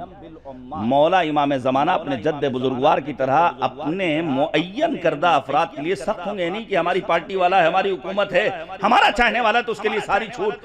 جس طرح آپ کے جد بزرگوار نے عثمان ابن حنیف انصاری کی تنبیہ کی, سرکار حجت بھی اپنی حکومت کے دوران ان افراد پر سخت نگاہ رکھیں گے جن کو امام نے معین کیا. اب ہمیں اور آپ کو 4 کام کرنا ہے. وہ کام کیا ہے, پہلا کام جو ہماری اور آپ کی ذمہ داری ہے وہ ہے ورا. یاد رکھیے گا, ورا علماء اخلاق نے بیان کیا کہ تقوی سے ایک درجہ بالاتر ہے. تقوی کیا ہے, اللہ یفقدک حیث امرک ولا یراک حیث نہاک, واجبات کو انجام دینا, محرمات سے بچنا. تقوی کہتا ہے حرام مت کھاؤ, لیکن ورا ایک درجہ بالاتر ہے. ورا کا مطالبہ یہ کہتا ہے کہ تم حرام تو چھوڑو, شبہ ناک غذا کی طرف بھی مت جاؤ, جس کے بارے میں شک ہو کہ جائز ہے ناجائز ہے, حلال ہے حرام ہے. اب یہ جو ہمارے ہاں اسکولوں میں بہت ساری باتیں سکھائی جاتی ہیں زیادہ تر اچھی ہوتی ہیں, لیکن ایک بات جو ہمارے بچوں کے درمیان اسکولز میں نشر کی جاتی ہے وہ کیا ہے, شیئرنگ سیکھو. سنیے گا, میں کنڈم کرتا ہوں. یہ شیئرنگ کا تصور بہت اچھا ہے, لیکن گھر کے حدود میں کلاس روم میں نہیں، ٹفن شیئر کر لیا کرو. سنیے گا، میں اپنا نظریہ پیش کر رہا ہوں، اپنے نظریے کو بیان کرنے میں مکمل آزاد ہوں، بچوں کا باپ ہوں، میرے بچے بھی اسکول میں پڑھتے ہیں. سنیے گا، شیئرنگ اچھی چیز ہے لیکن گھر کے حدود میں، اسکول میں نہیں. خاص طور سے ٹفن میں تو بالکل اجازت نہیں. میں ایک نام لے رہا ہوں، مرجع علی قدر جناب آیت اللہ العظمیٰ سید محمد رضا گلپائگانی رضوان اللہ تعالی علیہ، آسمان فقاہت کے درخشاں ستارے، معمار انقلاب، امام راحل خمینی ابو چکن کی نماز جنازہ پڑھانے والے آیت اللہ العظمیٰ سید محمد رضا گلپائگانی کا بچپنا ہے. اسکول جاتے ہیں بچے، ایک دوسرے کے ٹفن میں شیئر کرتے ہیں، لیکن آقا گلپائگانی نے کبھی کسی کے ٹفن سے ایک لقمہ نہیں کھایا. سنیے گا، جب انسان صاحب ورع ہوتا ہے تو وہ صرف حرام سے اپنے آپ کو نہیں بچاتا بلکہ شبہانات غذا سے بھی اپنے آپ کو بچاتا ہے. کسی نے سوال کر لیا بھیا کیوں نہیں کھاتے ہو، تو آقا گلپائگانی اپنی کمسینی میں کہتے ہیں چونکہ مجھے ڈاؤٹ ہے اگر میں اپنے ساتھی کے ٹفن سے کوئی لقمہ کھاؤں تو ہو سکتا ہے اس کے ماں باپ ناراض ہوں، لہذا میں اپنے آپ کو بچاتا ہوں. جب انسان اس حد تک احتیاط کرتا ہے تو وقت کا عظیم مرجع بنتا ہے سید محمد رضا گلپائگانی کے. صلوات بھیجیے گا بر محمد. اچھا ذرا سا محسوس ہو 100-200 لوگ بیٹھے ہوئے ہیں، ایک باواد بلند نعرے صلوات اللہم صلی علی محمد. دوسرا کام جو ہمیں اور آپ، میں ختم کر رہا ہوں، دوسرا کام جو ہمیں اور آپ کو کرنا ہے وہ کیا ہے؟ وجتہاد. یہاں اجتہاد اصطلاحی معنی میں استعمال نہیں ہوا ہے. اگر امام کعبان و انصار میں ہمیں اور آپ کو شامل ہونا ہے تو ہمیں پہلا کام یہ کرنا ہے اپنے آپ کو صاحب ورع بنانا ہے. دوسرا کام تلاش و کوشش لغوی معنی میں. یہ جو ہمارے یہاں بعض برادران جن کی سن 2024 میں منتھلی انکم 10,000 تھی، سن 2025 میں بھی 10,000 اور 26 میں بھی 10,000. نہیں، ہم تو راضی بھیا، زندگی گزر رہی نہیں. مذہب کہتا ہے خبردار اپنے آپ کو اسی جگہ پر مت روکے رکھو. اور یاد رکھیے گا، میں کوئی وہ بات نہیں بیان کرتا جسے میں نے اپنی زندگی میں اپلائی نہ کیا ہو. حتیٰ ہمارے ہاں مثلا لیسا منا والی حدیثیں نہیں بیان ہوتی، صرف منا والی. سلمان منا اہل البیت، فاطمہ بدۃ منی، حسین منی، علی منی. کچھ احادیث وہ ہیں جہاں لیسا منا کا بھی تذکرہ ہے. مثلا لیس منا من لم یحاسب نفسہ فی کل یوم. وہ شخص ہم میں سے نہیں ہے جو ہر روز اپنا محاسبہ نہ کرے، حساب کتاب نہ رکھے. اچھا ہماری عام زندگیوں میں حساب کتاب ہے یا نہیں ہے؟ ہم جب سبزی لینے جاتے کہتے ہیں 1 کلو آلو، 2 کلو مٹر، آدھا کلو ٹماٹر، 10 روپے کی دھنیا، 250 گرام مرچ. حساب کتاب ہے یا نہیں؟ شہزاد پور جاتے ہیں 2 میٹر کپڑا دے دیجئے. سونا چاندی خریدتے ہیں تو کیا کہتے ہیں بھیا ساری دکان خالی کر دو. زمین خریدتے ہیں تو کیا کہتے ہیں پورا ایریا ہمیں دے دو. جب ہماری دنیاوی زندگی میں حساب کتاب پایا جاتا ہے تو اپنی مانوی زندگی کی فلاح و بہبود کے لیے ہم حساب کتاب کیوں نہیں رکھتے؟ رات میں جب بستر پر پہنچے ہمارے جوان تو ایک مرتبہ غور کریں آنکھ بند کر کے کہ صبح میں کب اٹھے، کیا کیا، ماں باپ سے کتنی دیر گفتگو کی، ہاتھ پیر دبایا کہ نہیں دبایا، بیوی سے بات کیسے کی ہے. ہاں عموماً ہم مردوں کا یہ مطالبہ ہوتا ہے کہ ہماری بیوی ہمارا احترام کرے. سوال یہ پیدا ہوتا ہے ہم اپنی بیوی کا احترام کتنا کرتے ہیں؟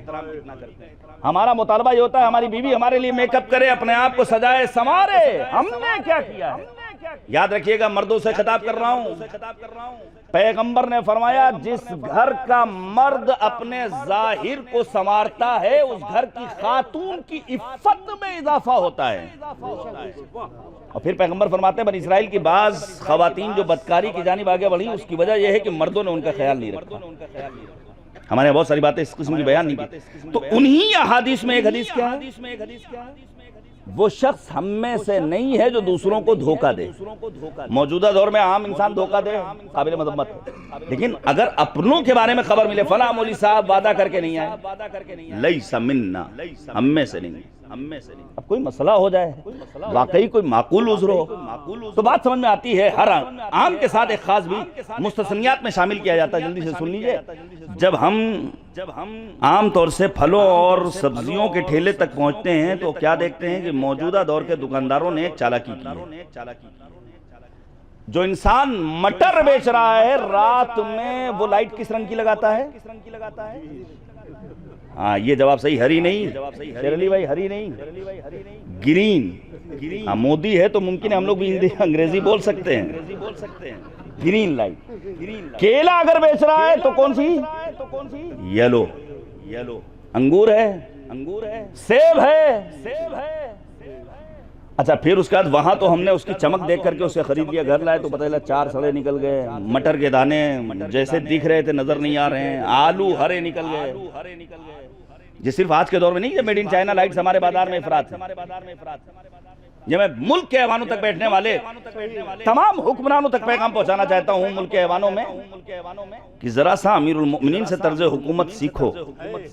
مولا امیر المؤمنین اپنی حکومت کے دور میں بازار کوفہ میں آتے تھے، قریب سے دکانداروں کو دیکھتے تھے، ان کی غلطیوں کی طرف انہیں متوجہ کرتے تھے۔ روایات میں ملتا ہے مولا نے دیکھا کچھ دکانداروں نے اپنی دکانوں پر اس رنگ کا پردہ لگا رکھا ہے جس رنگ کا سامان بیچ رہے ہیں۔ کس لیے؟ تاکہ اس کے ریفلیکشن سے سامان اچھا دکھے۔ مولا نے پردہ نوچ دیا، خبردار اس کی مذہب نے اجازت نہیں دی ہے، جو چیز جیسی ہے اسے اسی قیمت میں تمہیں فروخت کرنا ہے۔ انہی احادیث میں ایک حدیث یہ ہے، لیس منا، وہ شخص ہم میں سے نہیں ہے جس کی زندگی کے 2 دن ایک جیسے ہوں۔ لہذا میں گزارش کروں گا صرف یہ کہہ کر کے کہ ہم شکر ادا کرتے ہیں، صحیح ہے، ٹھیک ٹھاک چل رہا ہے، نہیں، محنت کرنی، شارٹ کٹ کے ذریعے پیسہ کمانے کی محنت نہیں کرنی، محنت کرنی ہے، مزدوری کرنی ہے، اور پھر پسینہ بہا کر کے جو حاصل ہو جائے پروردگارہ تیرا شکر کہ ہم تیرے دیے ہوئے پر راضی ہیں اور تو نے ہمارا رزق ہم تک پہنچا دیا ہے۔ تو ہمیں اور آپ کو امام کی نصرت کے لیے 2 کام کرنے ہیں، 4 میں سے 2 کام جو بتا چکا ہوں۔ پہلا کام وہ ہے اپنے آپ کو ورا کی منزلوں سے ہمکنار کرنا ہے، دوسرا کام تلاش و کوشش میں کوئی کمی نہیں کرنی ہے، تیسرا کام وہ ہے عفت کہتے ہیں باطنی زیبائی کو۔ ظاہر مینٹین ہونا اچھا ہے لیکن ساتھ ہی ساتھ انسان کا باطن بھی مینٹین ہو، دل حسد بغض عناد نفاق کینے سے پاکیزہ ہو۔ اب جناب رضا سرسوی علی اللہ مقامہ کا وہ شعر سن لیجئے جو شاید آپ نے مجھ سے کبھی سنا ہو کہ ہم اور آپ کہتے رہے اللہم عجل لولیک الفرج، مولا کا ظہور ہونے والا۔ وہ کہتے ہیں دلوں میں نفرت، لبوں پہ غیبت، فریبی آنکھیں مکان غصبی۔ دلوں میں نفرت، لبوں پہ غیبت، فریبی آنکھیں مکان غصبی، بلا رہے ہو جسے بتاؤ وہ آ گیا تو کہاں رہے گا۔ اپنے آپ کو عفیف بناؤ، پاک دامن بناؤ، عفت پائی جانی چاہیے۔ عفت جنسی عفت بھی ہے، لسانی عفت بھی ہے۔ ماں باپ سے بات کرنے کا طریقہ کیا ہو، حکمران جماعت سے بات کرنے کا انداز کیا ہو، اہل محلہ سے بات کرنے کا طریقہ کیا ہو، بیوی بچوں سے بات کرنے کا طریقہ کیا ہو۔ اور پھر حد یہ ہے ہمارے مذہب نے سکھایا کہ اگر قبرستان جاؤ تو مردوں سے خطاب کا انداز کیا ہو۔ اگربتی بعد میں جلانا، پہلے کہنا السلام علیکم یا اہل القبور، اے قبروں میں آرام کرنے والے تم پر ہمارا سلام، ہم بھی انقریب تمہاری بزم میں ملحق ہونے والے ہیں۔ اپنے آپ کو عفیف بنانا ہے۔ آخری بات وہ کیا ہے؟ پھر مولا فرماتے ہیں تم ہماری مدد کرو استقامت کے ذریعے۔ مجھے نہیں معلوم آپ لوگ کس حد تک سوشل میڈیا کے ذریعے موجودہ دور کے حالات سے آگہی حاصل کرنے کی کوشش کرتے ہیں۔ صرف ریل میں وقت گزرتا ہے، میمز میں وقت گزرتا ہے، یا نہیں بے باک نڈر صحافیوں کی باتوں کو بھی سنتے ہیں، جن میں سوربھ شاہی جنہوں نے کل رپورٹ پیش کی تہران کی سرزمین سے، سنیے گا، اشوک پانڈے کو سنیے گا، رویش کمار کو سنیے گا، عارفہ خانم شیروانی کو سنیے گا۔ یہ چند ایک نام میں لے رہا ہوں، اب جلدی سے سنیے گا۔ استقامت کا مطلب کیا آپ نے دیکھا ہوگا، میرا یہ انداز خطابت ہر جگہ آپ کو ملے گا۔ 10 آدمی ہوں گے تب بھی یہی انداز ہوگا، علی گڑھ میں پڑھوں گا تب بھی یہی ہوگا، پورب میں پڑھوں گا تب بھی یہی ہوگا، پچھم میں پڑھوں گا تب بھی یہی ہوگا، اس میں کوئی تبدیلی آپ کو نہیں ملے گی۔ لیکن بعض افراد وہ ہوتے ہیں جن کے ہاں انداز خطابت بدل جاتا ہے۔ جہاں دیکھا کہ یہاں مرجعیت کے حامی بیٹھے ہیں تو وہاں اجتہاد و تقلید کی گفتگو شروع، جہاں حیدرآباد میں پہنچ گئے ملنگیوں کے درمیان وہاں انداز نہیں۔ استقامت کا مطلب یہ ہے کہ تمہارا اسٹینڈ اور موقف ایک ہونا چاہیے۔ اب موجودہ دور میں کیا کہنا، رہبر فرزانہ، عالم یگانہ، وقار تشیع، آبرو اسلام، فرزند زہرائے مرضیہ، جناب آیت اللہ العظمیٰ سید علی خامنئی کا وہ استقامت ہے رہبر انقلاب کے۔ اس اسٹینڈ میں کوئی تبدیلی نہیں آئی ہے۔ ذرا پڑھیے آپ نصف صدی کا عرصہ گزر رہا ہے، 1979 میں اسلامی انقلاب کامیاب ہوا، رہبر انقلاب جناب امام خمینی رحمت اللہ تعالی علیہ نے کیا کہا؟ امریکہ ہمارا سب سے بڑا دشمن ہے۔ اچھا آپ انصاف سے بتائیے ہمارا بھی دشمن ہے یا نہیں؟ یہ میں اپنے ہندوستان کے 1.5 ارب باشندوں سے کہنا ہے، وہ گوری چمڑی والا پاگل دیوانہ ہمارے ملک کے زندہ ضمیروں کو خطاب کر کے ہمارے اوپر قانون نافذ کرنے کی بات کرتا ہے۔ حیثیت کیا ہے تمہاری؟ اوقات کیا ہے تمہاری؟ ہم آزاد دیش میں رہتے ہیں، ہمیں اللہ نے اتنی طاقت دی ہے، ہمیں معلوم ہے ہمارا دوست کون ہے، دشمن کون ہے، اور میں پھر گزارش کروں گا ذرا سا ذمہ داروں کو سوچنا چاہیے۔ معمار انقلاب امام خمینی کے افکار کو پڑھیے گا۔ امام نے کہا تھا جو جتنا اس سے ڈرے گا وہ اتنا ڈرائے گا، اور جو اس کو جتنا ڈرائے گا وہ اس سے اتنا ڈرے گا۔ یہ ہم نے اور آپ نے دیکھ لیا یا نہیں؟ یہ ہم نے اور آپ نے دیکھا یا نہیں دیکھا؟ پھر معمار انقلاب کہتے ہیں، پڑھیے آپ صحیفہ امام خمینی کے افکار کو۔ امام خمینی کہتے ہیں اس روئے زمین پر جسے جتنا دبایا جائے گا امریکہ اس کا اتنا بڑا دشمن ہوگا۔ اب یہ سارے کے سارے بیانات، اور پھر موجودہ دور میں رہبر انقلاب کی تقاریر، رہبر فرزانہ آیت اللہ العظمیٰ سید علی خامنئی نے بڑی پیاری بات کہی۔ وہ کہتے ہیں مسئلہ ٹرمپ کا نہیں ہے، مسئلہ امریکہ کی سیاست کے ڈھانچے کا ہے۔ جو اس سے پہلے بھی تھے ان کا اسٹینڈ بھی ایران کو لے کر یہی تھا، اسلام کو لے کر یہی تھا، آج اس کا بھی یہی، آنے والوں کا بھی یہی ہوگا۔ لہذا ہم اس کا منہ چلنے کو تیار ہیں، ہم اسے بات کرنے کے قابل نہیں سمجھتے ہیں۔ وہ دنیا کے عام مسلمان ہوں گے جو اس کی گاتے ہوں گے۔ یہ کربلا والے ہیں جنہوں نے کربلا کو اپنے لیے آئیڈیل بنایا ہے۔ وقت کے ظالم کی آنکھوں میں آنکھیں ڈال کر گفتگو کرنے کا ہنر انہوں نے پیدا کر دیا۔ میں نے ختم کر دیا عزیزان گرامی۔ ایک آخری بات، ابھی آپ نے ہمارے برادر مولانا عامر صاحب سے ایک بات سنی اگر بہجت کے حوالے سے، امام کا دیدار۔ دیکھیے بہت سارے نسخے ہیں، مثلا ہم 40 دن دعائے عہد پڑھ لیں امام کا دیدار ہو جائے، کوئی بعید؟ میں گزارش کروں گا ذرا سا، آپ نہیں معلوم آپ لوگ اس دن 14 سالہ جشن روضہ جناب قاسم شہر جلال پور میں تھے یا نہیں تھے؟ وہاں میں نے ایک بات کہی تھی کہ یہاں، ہاں شیر علی صاحب موجود تھے، کہ یہاں مسئلہ یہ نہیں ہے کہ اللہ نے ہمیں مالی اعتبار سے تنگ دست بنایا تو اب امام کی نظر عنایت ہمارے نہیں ہو سکتا ہے کہ ہم اپنے بوسیدہ مکان میں اس طرح زندگی بسر کریں کہ ہمارے امام کی نگاہیں ہماری طرف متوجہ ہو جائیں۔ تو بہت سارے اعمال و اذکار ذکر ہوئے ہیں، 40 دن دعائے عہد پڑھنے کی تاکید۔ مرجع علی قدر آیت اللہ العظمیٰ سید علی سیستانی کے والد بزرگوار جن کا نام تھا آیت اللہ باقر سیستانی رحمت اللہ تعالی علیہ، خود عالم فقیہ مجتہد، 40 دنوں کا انہوں نے چلہ کیا ہے حرم امام علی رضا میں، کس لیے کہ امام کا دیدار کر سکیں۔ بس میں ختم کر رہا ہوں۔ 40 دن مکمل ہونے کی کگار پہ پہنچے کہ انہوں نے کیا دیکھا؟ امام رضا کے حرم سے ایک نور نکلا ہے جو پڑوس کے ایک بوسیدہ مکان میں گیا ہے۔ آغا سیستانی کے والد بزرگوار جناب آغا باقر سیستانی رحمت اللہ تعالی علیہ تیزی سے حرم امام رضا سے نکلے، پہنچ گئے پڑوس کے مکان میں، کیا دیکھا؟ بوسیدہ مکان، ایک جنازہ ہے جس کے اوپر چادر پڑی ہوئی ہے، اور مولا سے عرض کرتے ہیں جناب آقا باقر سیستانی، مولا میں آپ کے لیے اتنی محنت اور ریاضت کر رہا تھا اور آپ مل بھی رہے تو اس بوسیدہ مکان میں۔ جواب سنیے گا، سرکار حجت نے کیا فرمایا؟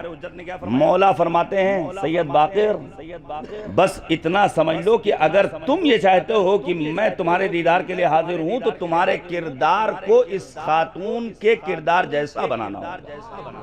اب وہ پوچھتے ہیں یہ ہے کون؟ کہا تمہیں معلوم ہے؟ شاہ ایران رضا خان جب ترکی گیا ہے اور وہاں اس نے بے حجابی کے منظر کو دیکھا اور اسی قانون کو اپنے ملک ایران میں لا کر نافذ کیا۔ ذرا سنیے گا، یہ اسلامی انقلاب کی برکتیں کہ آج ہمارے گھر کی بچیوں کے سر پر چادریں نظر آ رہی ہیں۔ یہ اسلامی انقلاب کی برکتیں ہیں کہ آج ہمارے گاؤں میں، ہمارے قریوں میں، ہمارے علاقوں میں مکاتب دینیہ موجود ہیں۔ خدا غریق رحمت کرے بانی تنظیم خطیب اعظم مولانا غلام عسکری علی اللہ مقامہ کو ابھی برادر عزیز سے تذکرہ ہو رہا تھا، سن 2003 میں اس گاؤں میں پہلا مکتب کھلا۔ کہاں؟ بلہن پور میں۔ اور پھر سن 2005-7 میں یہ برادران کہاں پہنچ گئے؟ تنظیم مکاتب. یہاں زیور علم سے اپنے آپ کو آراستہ کیا، حوضہ علمیہ کم پہنچے، اور اس وقت الحمدللہ دنیا تبلیغ میں ایک نام ہے ان برادران.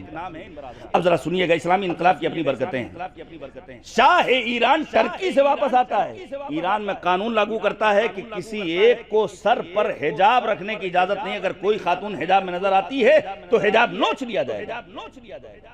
امام زمانہ فرماتے ہیں سید باقر، یہ خاتون وہ ہے جس نے اپنی حجاب اور اپنی عفت کی حفاظت کے لیے گزشتہ 7 برسوں سے اپنے آپ کو اس گھر میں محدود کر دیا تھا تاکہ یہ بے حجابی کے عالم میں گھر سے باہر نہ نکلے.